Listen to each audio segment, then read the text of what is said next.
Abrirem suas Bíblias no texto da nossa mensagem desta noite, que está no Evangelho de Mateus, capítulo 6. Evangelho de Mateus, capítulo 6, versículos 24 a 34. Mateus, capítulo 6, versículos 24 a 34. Peço aos irmãos que acompanhem a leitura em suas Bíblias. Diz a palavra do Senhor: ninguém pode servir a dois senhores, pois odiará um e amará o outro, ou se dedicará a um e desprezará o outro. Vocês não podem servir a Deus e ao dinheiro. Portanto, eu digo, não se preocupem com sua própria vida, quanto ao que comer ou beber, nem com seu próprio corpo, quanto ao que haveis de vestir. Não é a vida mais importante que a comida, e o corpo mais importante que a roupa? Observem as aves do céu. Não semeiam, nem colhem, nem armazenam em celeiros. Contudo, o Pai Celestial as alimenta. Não têm vocês muito mais valor do que elas? Quem de vocês, por mais que se preocupe, pode acrescentar uma hora que seja a sua vida? Por que vocês se preocupam com roupas? Vejam como crescem os lírios do campo. Eles não trabalham nem tecem. Contudo, eu digo que nem Salomão, em todo o seu esplendor, vestiu-se como um deles. Se Deus veste assim a erva do campo, que hoje existe e amanhã é lançada ao fogo, não vestirá muito mais a vocês, homens de pequena fé? Portanto, não se preocupem dizendo: que vamos comer? Ou que vamos beber? Ou que vamos vestir? Pois os pagãos é que correm atrás destas coisas. Mas o Pai Celestial sabe que vocês precisam delas. Busquem, pois, em primeiro lugar o reino de Deus e a sua justiça, e todas essas coisas serão acrescentadas a vocês. Portanto, não se preocupem com o amanhã, pois o amanhã trará as suas próprias preocupações. Basta a cada dia o seu próprio mal. Que Deus abençoe em nome de Jesus. Nós vamos ter mais uma palavra de oração. Eu vou pedir ao diácono José Antônio que nos dirija a Deus em oração, querido. Está aqui à frente.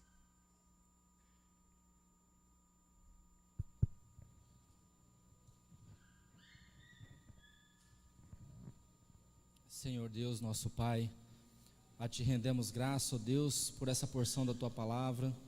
Que o Senhor reveste, ó Pai Santíssimo, o Seu servo, com o Teu poder, com a Tua glória, com o Teu Espírito. Amém. E abra o nosso coração, ó Deus, Amém, Jesus. para receber a Sua palavra, para que possamos, ó Deus, com sabedoria que vem do Seu Espírito, praticá-la na nossa vida e que em tudo, ó Deus, possamos honrar o Teu santo nome. Abençoa, ó Pai Santíssimo, a Sua palavra. Em nome de Jesus nós Te agradecemos e Te pedimos. Amém. Amém, Senhor. Amém. Queridos irmãos, no domingo passado, nós pregamos aqui no texto de João capítulo 20 e falamos sobre Tomé. E usamos aquele texto que fala sobre a incredulidade de Tomé, quando o Senhor diz: pare de duvidar ou creia. Na revista atualizada, não sejas incrédulo, mas crente. Quando nós olhamos para o ministério do Senhor Jesus Cristo, nós olhamos algumas palavras do Senhor Jesus Cristo, são palavras que destacam a fé de algumas pessoas. Por outro lado, Jesus Cristo, Ele também fala sobre a falta de fé que Ele encontrou em seus dias. Ele chega a dizer, diante de uma situação que ele está ali para curar o menino, quando seu pai vai até Jesus pedir a cura do seu filho, ele diz: ó geração incrédula e perversa, até quando vos sofrerei?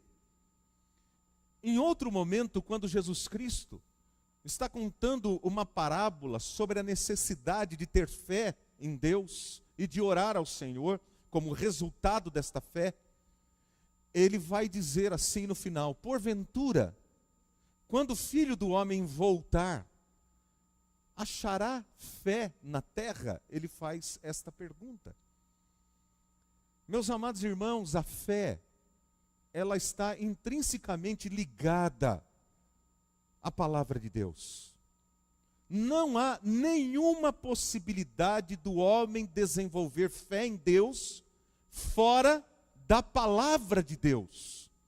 É por isso que nós afirmamos aqui, sempre perguntamos a todos os que irão professar a sua fé, se tornarem membros da igreja: você crê que a palavra de Deus, que a Bíblia é a palavra de Deus, a nossa única regra de fé e de prática? Exatamente porque a fé, de acordo com Paulo em Romanos, no capítulo 10, verso 17, a fé vem pelo ouvir a palavra de Deus. Não somos nós que geramos fé por nós mesmos dentro de nós. Não somos nós. A fé é gerada pela palavra de Deus em nosso coração. Então eu preciso estar em comunhão com Deus e com a sua palavra, tanto para que eu possa alimentar a minha vida de fé, quanto também para crescer em fé. A falta de fé em Deus e em sua palavra é uma das marcas da geração desses últimos dias. E quando nós falamos desses últimos dias, nós não estamos querendo dizer de agora em diante. Últimos dias, segundo as Sagradas Escrituras, começam desde a subida do Senhor Jesus Cristo aos céus até o retorno dele. Então, quando a Bíblia Sagrada diz últimos dias, não pense que é alguma coisa que ainda virá. É algo que já veio após a subida do Senhor Jesus Cristo aos céus. Nós vivemos os últimos dias. Por quê? Porque é a única e última oportunidade que Deus está dando ao ser humano de ter um encontro pessoal com Jesus e ter a sua vida transformada para que ele possa de fato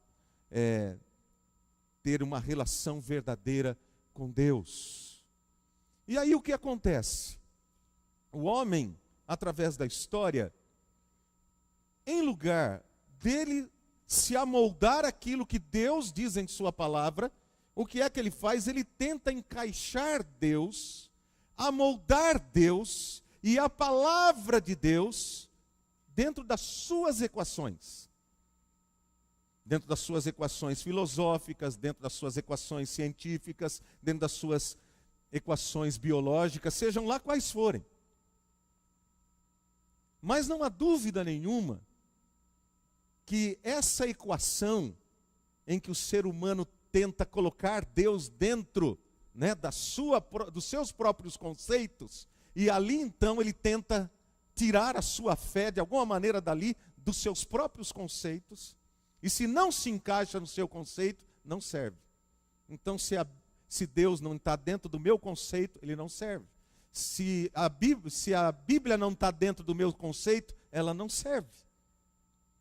Não há dúvida alguma que a partir da Reforma Protestante, que nós faremos 500 anos esse ano da Reforma Protestante, inclusive já está se programando um grande evento na cidade de Genebra, muitos pastores aqui do Brasil estarão indo para lá, em comemoração à Reforma Protestante. Mas a Reforma Protestante, ela foi uma reforma que trouxe de volta as Sagradas Escrituras para o seu devido lugar. Foi um grande questionamento da igreja. Porque o que acontecia? A fé das pessoas naquela época, antes da Reforma Protestante, ela era uma fé supersticiosa. Não era fundamentada nas Escrituras. Era uma fé fundamentada em superstições. Se vendiam coisas, e hoje não é muito diferente não. Se vendiam coisas, vendia pedacinho da cruz de Cristo, vendia uma série de coisas, e as pessoas eram as relíquias. E ali as pessoas colocavam a sua fé, naquelas relíquias. Como se aquelas relíquias, se alguém tivesse posse de uma daquelas relíquias, o Santo Graal, né? Tem filme, tem todas essas coisas, né? Se alguém conseguisse comprar uma daquelas relíquias, ele levaria para casa e ali ele estaria abençoado, porque uma relíquia ligada a Cristo.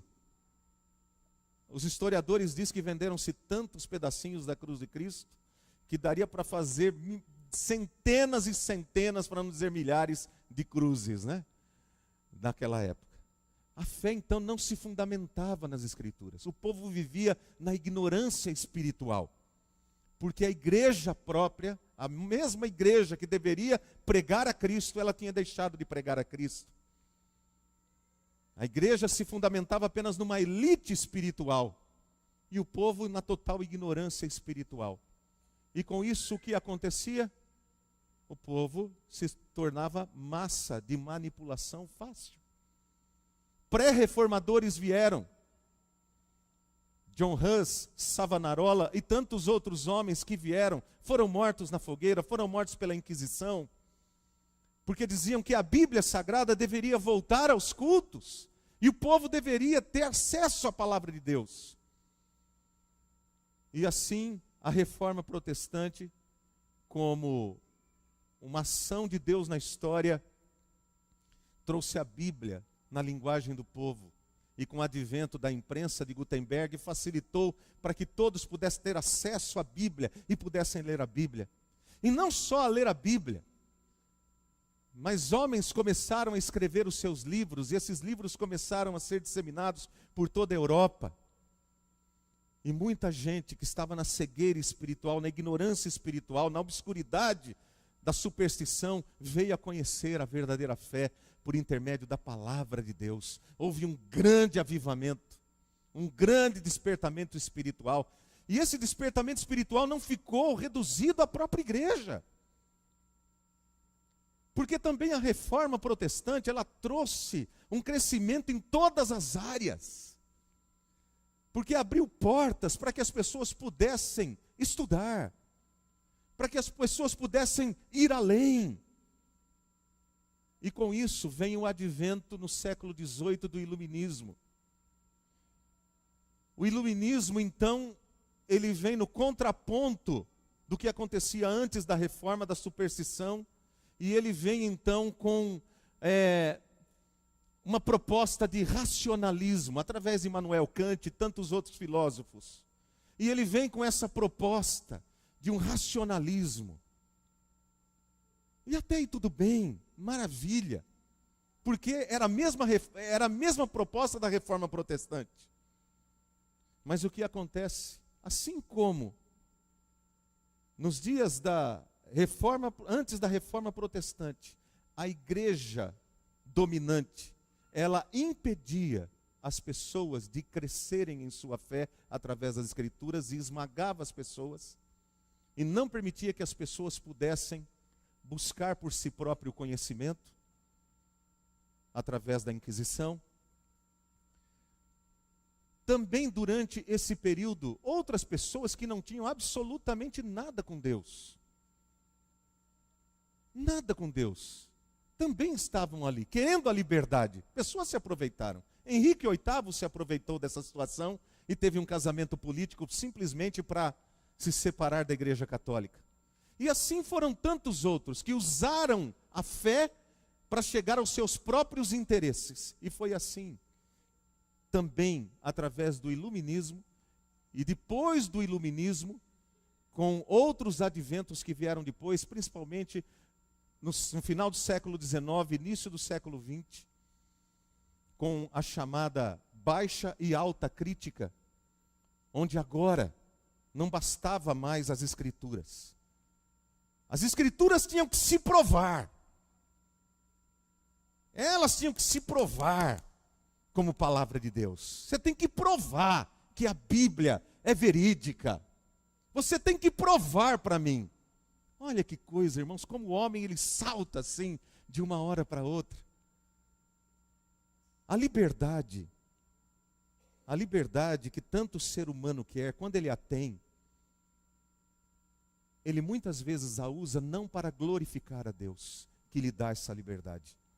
Não para exaltar a Deus, que lhe dá essa liberdade. Não para viver com uma vida consagrada a Deus, que lhe concede esta liberdade. Mas ele a utiliza para dizer: eu não te quero na minha vida. Eu não te quero na minha vida. E assim, aquilo que era um movimento maravilhoso, que foi entrando e mudando o mundo, mudando os horizontes, construindo universidades, abrindo tantos caminhos. Eu fico imaginando o John Mackenzie, que fundou a Universidade Mackenzie em São Paulo, que é da Igreja Presbiteriana do Brasil. Na realidade, eles não fundaram a universidade, eles fundaram o Colégio Americano em São Paulo, que se tornou depois a Universidade Presbiteriana Mackenzie. Hoje, a Universidade Mackenzie, ela fica refém.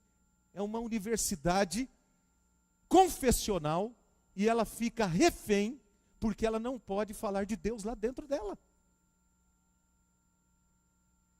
Olha que coisa, como que Deus abre e de repente... E por que isso? Porque Deus não se encaixa nas nossas equações. A Bíblia não se encaixa nas nossas equações. Mas eu quero dizer para você, se você quer andar com Deus, não há outra possibilidade de andar com Deus, a não ser que você abrace a fé simples em sua palavra. O problema é fazer a inversão, trocar a chave, né? Mudar a chave. Ou nós cremos na Bíblia e em Deus como Ele se revela e como a palavra de Deus se apresenta, ou nós não cremos. Porque nós não conseguiremos chegar à verdadeira fé que agrada a Deus, senão por intermédio das Escrituras. Deus não irá mudar e nem se adequar. A Bíblia não irá mudar e nem se adequar, porque um dos atributos de Deus é a imutabilidade. Ele diz: eu sou o Senhor, eu não mudo. E a Bíblia Sagrada diz que a flor nasce, ela cerca, mas a palavra de Deus, ela permanece para sempre.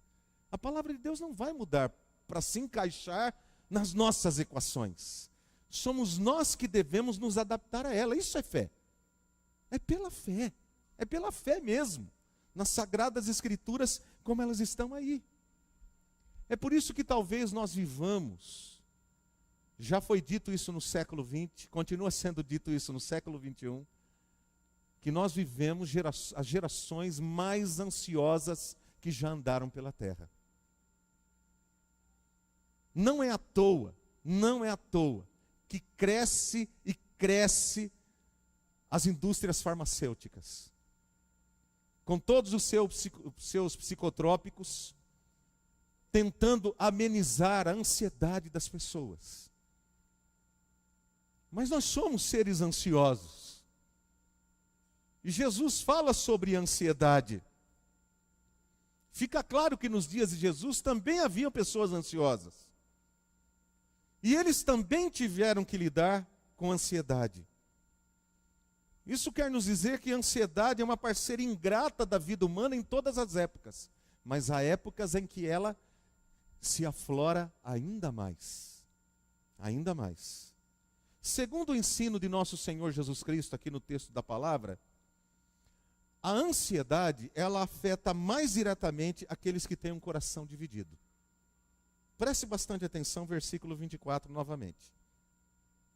Ninguém pode servir a dois senhores, pois odiará um e amará o outro, ou se dedicará a um e desprezará o outro. Vocês não podem servir a Deus e ao dinheiro. Daí, Jesus diz, o portanto é uma ligação com o que ele falou antes. Portanto, não se preocupem, ou na outra tradução, não andem ansiosos, não andeis ansiosos por coisa alguma. Então, ansiedade, segundo o ensino de Jesus, afeta mais diretamente aqueles que têm um coração dividido. Aqueles que não tomam uma decisão nem por um lado e nem para o outro. aqueles que ficam em cima do muro. Eu estou aqui, mas eu não sou daqui. Eu estou lá, mas não sou de lá. De onde eu sou? É essa falta de propósito, de identidade, que faz a pessoa viver ainda mais ansiosa. Porque um coração ansioso é um coração que não crê na providência de Deus. Não crê na providência de Deus nem mesmo para as necessidades mais básicas da vida, como comida e roupa. Jesus usa um argumento interessante aqui. O que vale mais? O seu corpo ou a sua roupa? O que vale mais? Ele pergunta. É uma pergunta boba, né? Para qualquer criança que vai dizer, é lógico que é o corpo. Então, quem te dá o corpo e quem te sustenta o teu corpo? Quem permite que você acorde pela manhã com saúde, com vida e levante e vá trabalhar? Quem te dá isso? Agora, se Deus te dá isso, que é muito mais valioso, Ele não vai te dar também a roupa que você necessita? O que vale mais? Qual é o bem mais valioso que você tem? Então, o que acaba acontecendo? A Bíblia vai dizer que Deus não aceita um coração dividido. Eu já falei sobre isso aqui, lendo a carta de Tiago, onde Deus fala que quando você ora a Deus, você tem que orar com fé. Porque Deus não ouve a oração de um homem com ânimo dobre, diz lá o texto. Ânimo dobre quer dizer coração dividido. Uma alma dividida, porque ânimo vem de alma. Então, um ânimo dividido, uma alma dividida, um coração dividido. Um coração que não é totalmente consagrado a Ele. Na realidade, é interessante essa palavra porque coração dividido, na realidade, ele não existe. Não existe gente de coração dividido. É apenas uma forma de dizer. Porque Jesus Cristo, Ele deixa claro, quando Ele diz, ninguém pode servir a dois senhores, não dá. Então não existe de fato um coração dividido. Nós já pendemos ou para um lado ou para o outro. E que na realidade, quando isso acontece, ou nós vamos em defesa disso, ou em defesa daquilo. Ou nos colocamos contra esse, ou contra aquele. Mas o fato é essa realidade, não existe um coração dividido. Aquele a quem servimos se torna o nosso Deus. Ele dita as nossas regras, Ele dita os nossos valores, dita o nosso comportamento, determina as nossas prioridades. Então, o que é que acontece? Porque essa pessoa, ela está dividida. Para onde eu vou? Não, eu acho que aqui está certo. Não, mas que lado que eu vou? Pessoa dividida. Ela não consegue assumir um compromisso com Deus. É impossível para ela assumir um compromisso com Deus, porque ela já tem um outro compromisso assumido. Ela já assumiu um outro compromisso. Ela só ainda não proclamou isso na realidade, para que todos ouçam em bom som. Você observa, Jesus, ele coloca esse texto no contexto da oração do Pai Nosso. Ele começa o capítulo 6 com a oração do Pai Nosso. Por favor, veja ali comigo o versículo 11. No versículo 11, na oração do Pai Nosso, Jesus diz, dá-nos hoje o nosso pão de cada dia. Ou como a gente costuma dizer, dá-nos o pão de cada dia. Jesus está dizendo aos seus discípulos que eles devem se encaminhar a Deus em oração. Esse Deus que é o Pai, esse Pai que cuida dos filhos, Ele vai prover a nós o pão de cada dia. Mas isso não é uma novidade, porque lá no Antigo Testamento o salmista já havia dito que aos seus amados Ele dá o pão enquanto dormem. Enquanto dormem. Ah, então eu não preciso trabalhar? Não, aí não é. A Bíblia não fala de vida de forgado, não. precisa trabalhar, porque a Bíblia também que diz aos seus amados ele dá enquanto dormem, a Bíblia também diz que aquele que não trabalha, não coma. E lá no início Deus já falou, do suor do teu trabalho você vai comer, você vai viver do suor do teu trabalho. Mas o que Deus está dizendo é que, se você crê nele, se você entrega suas preocupações a ele, você pode ter absoluta certeza que ele não vai deixar você. Ele vai cuidar de você. Assim como ele provê o pão, ele provê o trabalho. Ele provê tanto um quanto o outro. Mas será que nós podemos fazer essa oração com o coração dividido? Será que eu posso orar o Pai Nosso com o coração dividido? Se eu oro o Pai Nosso com o coração dividido, o que eu estou fazendo? Eu estou fazendo essa oração da boca para fora. Foi algo que Jesus Cristo disse quando ele falou, esse povo honra-me com os lábios, mas o coração está longe de mim. Porque se eu não entrego o meu coração a Jesus, eu não deposito em Jesus a minha fé. E daí o que eu faço? Eu coloco a minha fé no lugar errado, porque nesse mundo você não vive sem fé. Ou você crê na palavra de Deus e no que Deus diz, ou você crê em qualquer outra coisa, mas você vai crer em alguma coisa. Você vai crer em alguma coisa. Porque você vai adequar a sua vida a isso.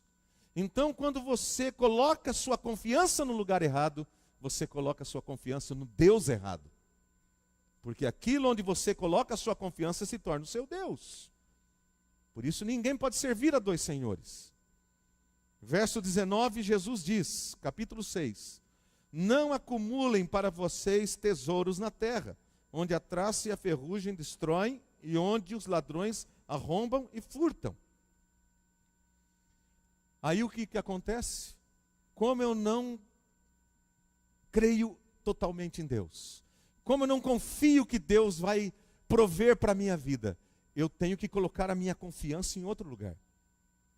Eu coloco a minha confiança no meu trabalho, eu coloco a minha confiança no acúmulo de bens que o meu trabalho traz. Porque qualquer coisa que acontecer, eu vou lá no acúmulo de bens e ele vai me socorrer. O meu irmão, um dos meus irmãos, ele está desempregado mais ou menos 1 ano e meio. 1 ano e meio. Ele tem vai fazer 53 anos esse ano. E ele está tentando aqui e acolá. O problema é que só trabalhou com futebol a vida inteira.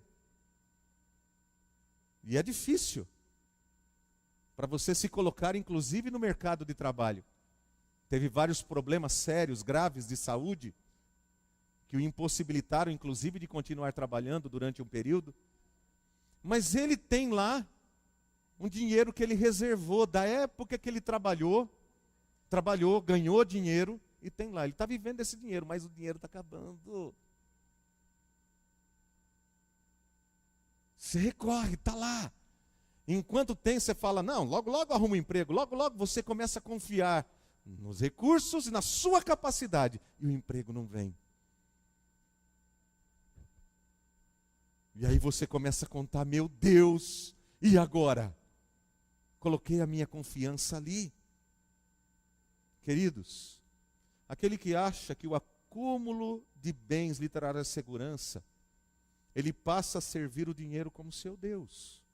Mesmo que nunca ele fique rico, ou que venha a ficar rico, não sei, nunca será o suficiente.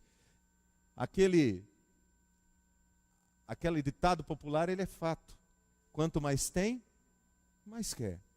Você vê todos esses escândalos que envolvem aí a Odebrecht, que envolvem os políticos. Gente, é só milhões e milhões e milhões. Você fala, gente, esse povo nunca se saciou. Nunca foi suficiente. Você vê o Neymar envolvido aí com essa questão do imposto de renda, essa situação toda, ganhou uma fortuna. Não sei se é verdade, se é mentira, está lá. Mas a questão é, Meu Deus, com tanto dinheiro que o indivíduo ganha, com tudo, ainda ele foi fazer isso. Porque quanto mais tem, mais quer, e nunca é suficiente. Porque adora o dinheiro como seu Deus. Então a pessoa para de servir a Deus porque eu preciso fazer isso, eu preciso buscar aquilo, eu preciso buscar aquilo outro, como se Deus, Ele vai me prejudicar, Ele vai tirar o meu tempo que eu tenho que dedicar. E aí o amor do dinheiro começa a ditar o comportamento da pessoa, as escolhas da pessoa. Então o Deus dinheiro se torna o ser humano um escravo para satisfazer os seus prazeres. Aí o apóstolo Paulo dizer para Timóteo, na primeira carta, no capítulo 6, verso 9, os que querem, não fala nem os que ficam, os que querem ficar ricos, caem em tentação, em armadilhas e em muitos desejos descontrolados e nocivos, que levam os homens a mergulharem na ruína e na destruição. Puxa vida. A ansiedade afeta mais diretamente aqueles que têm um coração dividido. Perceba que eu não estou dizendo que não afetam os outros. O que eu estou dizendo é que afetam mais. A ansiedade afeta mais aqueles que têm um coração dividido, mas pode afetar também o coração dos crentes. Segundo lugar, Jesus ensina aqui que a ansiedade, ela produz inversão de valores. Produz inversão de valores. Vamos lá, versículo 25. Portanto, eu digo, não se preocupem com a sua própria vida, quanto ao que comer ou beber, nem com seu próprio corpo, quanto ao que haveis de vestir. Não é a vida mais do que a comida e o corpo mais importante do que a roupa? Mas não, há uma inversão de valores. Por quê? Porque você é fiel àquilo que você crê. Você fideliza o seu compromisso àquilo que você crê. O amor ao dinheiro, ou do dinheiro, o apego às coisas desta vida, são fontes geradoras de ansiedade. E o coração, dirigido pela ansiedade, ele compra mais do que necessita e ele compra o que não necessita também. E aí ele se atola em dívidas. E a pessoa entra em desespero, e daí vai para o banco e pega dinheiro lá do banco. E aí começa a emprestar dinheiro de agiota. E aí o indivíduo ele não consegue mais sair daquele atoleiro. E por quê? Porque ele precisava? Na maioria das vezes não. Na grande maioria das vezes não. Ele não precisava, mas ele queria alguma coisa a mais. Ele queria alguma coisa a mais. Porque ele acreditava que o seu valor estava atrelado às coisas que ele possuía. O seu valor atrelado às coisas que possuía. Eu conheci um casal, eles foram da minha igreja em Jaú, logo no início da minha conversão. E ele era um rapaz assim muito legal, sempre alegre, sempre muito cheio de vida e tal. E a ele, a esposa, 2 filhos. Daí eu fui para o seminário, meu primeiro ano lá no seminário.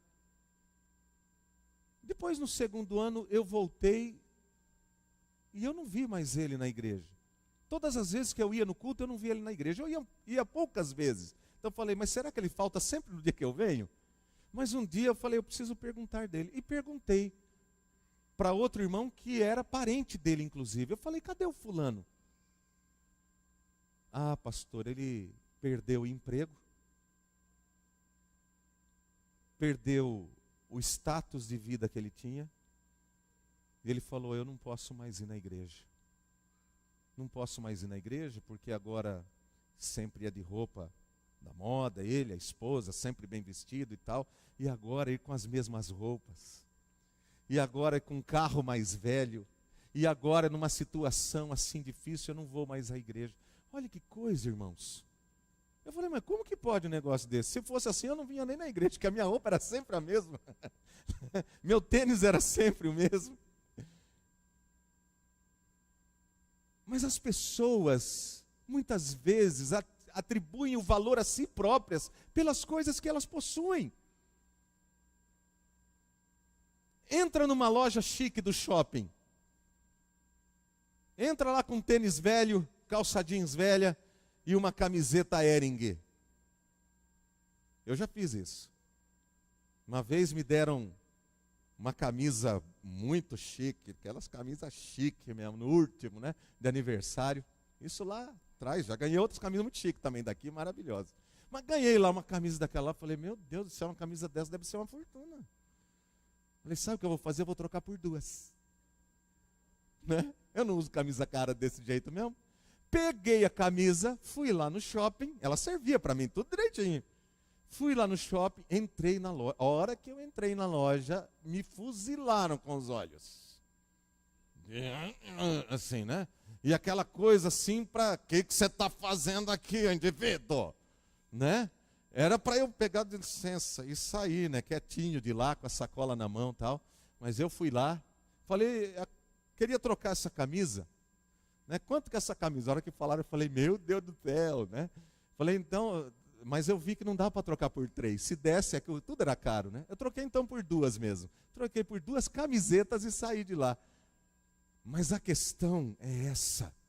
Você vale o que você possui.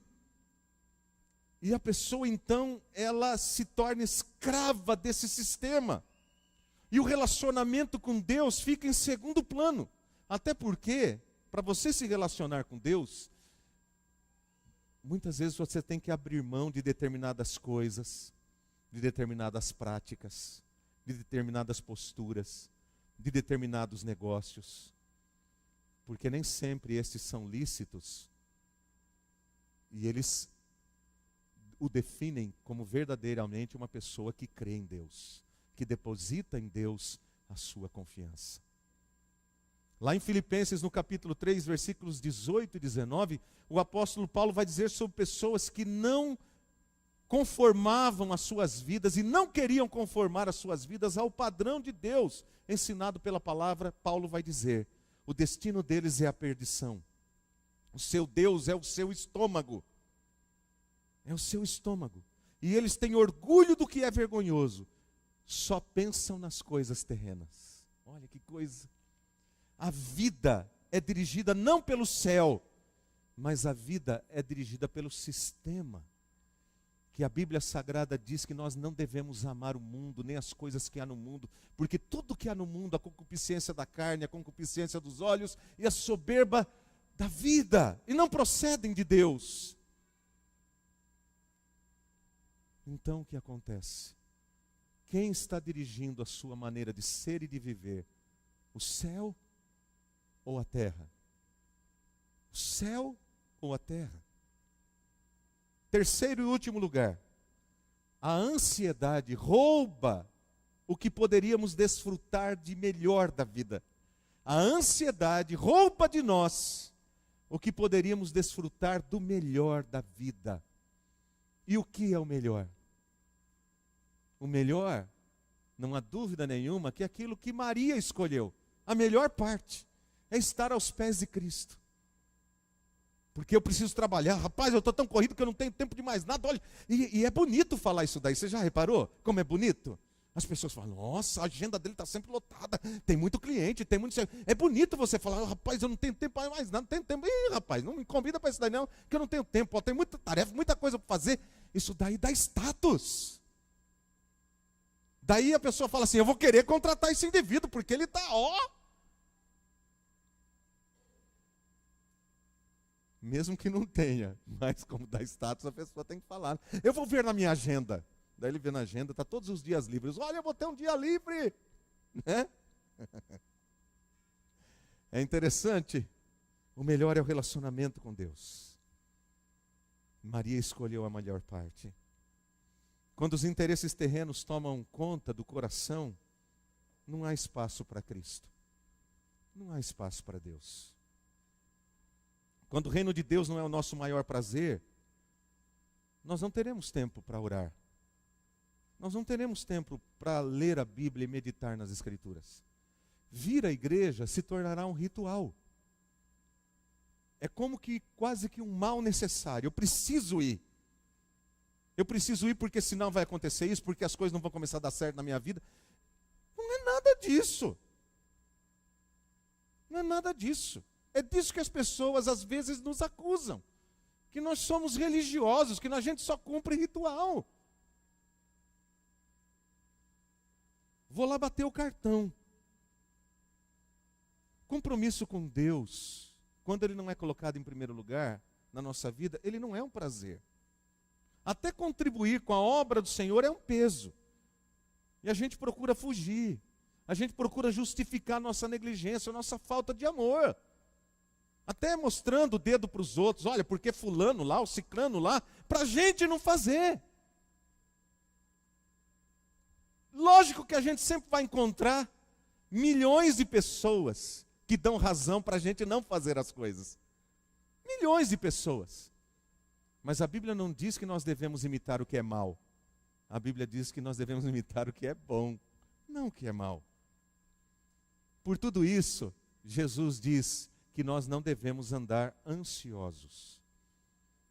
Nós podemos vencer a ansiedade. Nós podemos vencer a ansiedade reconhecendo o quanto ela nos faz mal, o quanto ela nos afasta de Deus. Então, afaste-se daquilo que causa ansiedade e se entregue a Deus. Consagre ao Senhor a sua vida, o seu tempo. Estabeleça diante da cruz, do trono da graça de Deus, a sua agenda, as suas prioridades. Estabeleça ali. Adote na prática a fé que você professa com seus lábios ou no papel. Adote na prática. Coloca em prática um estilo de vida simples. Sem querer construir coisas para você mesmo. Adote um estilo de vida simples. Ah, então, pastor, eu não vou poder melhorar a minha casa, melhorar o meu carro. Não é isso que eu estou querendo dizer. Mas a Bíblia também diz, por outro lado, ai daquele que ajunta casa sobre casa, terra sobre terra. Fique escravo disso. Procure ter um estilo de vida simples, onde você possa ter tempo para a sua família, você possa ter tempo para os seus filhos, para o seu casamento, onde você possa ter tempo para a igreja, onde você possa ter tempo para passear com as pessoas que você gosta, para sair de vez em quando, tomar um café com os amigos, uma Coca-Cola, não vou falar cerveja não, tá? Mas você vai lá, vai ali, come uma coxinha. Estou falando para a Simone, né? Falei para a Simone, eu estou com uma vontade de coxinha do que é mesmo, bem? Cadê você?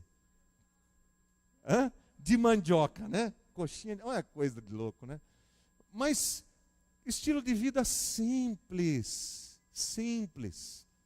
A gente não precisa de tanta coisa. O mundo diz que você precisa ter isso, precisa ter aquilo, precisa fazer isso, precisa fazer aquilo, comprar isso, comprar aquilo, ir para lá, ir para cá e fazer não sei o quê. A gente não precisa de nada disso, irmãos. A felicidade está muito mais perto da gente do que a gente possa imaginar. Mas a gente corre dela. Confie no cuidado diário de Deus. Deus cuidará de ti. Ele abre as portas, Ele fecha as portas, Ele alimenta as aves, Ele cuida das flores, Ele tem cuidado de nós, tem cuidado de nós. Quando nós olhamos para nós, para a nossa vida, eu não tenho dúvida, se não todos aqui, mas a maioria de nós podemos até dizer, eu tenho muito mais do que eu preciso, muito mais. É só olhar para a barriga dos irmãos. Muito mais do que a gente precisa. Muito mais, queridos. Então vamos glorificar a Deus. Vamos honrar ao Senhor. Consagrando a Ele a nossa fé, em nome de Jesus. Feche os seus olhos. Senhor, perdoa-nos pelas vezes em que permitimos ser vencidos pela ansiedade. Perdoa-nos por colocarmos em primeiro lugar as nossas necessidades, acima do Teu reino, da Tua justiça. permitindo-nos até mesmo fazermos coisas ilícitas, devido à falta de confiança no Senhor. Perdoa, Senhor, as nossas justificativas para permanecermos em nossos erros e pecados. Livra-nos do mal, da ansiedade, do pecado, da mentira e da negação e rejeição à verdade. Transforma o nosso coração, Senhor, até que aprendamos a Te buscar em primeiro lugar e assim possamos desfrutar da verdadeira comunhão com o Senhor. Em nome de Jesus, Pai. Amém. Glórias a Deus. O coral estará louvando ao Senhor.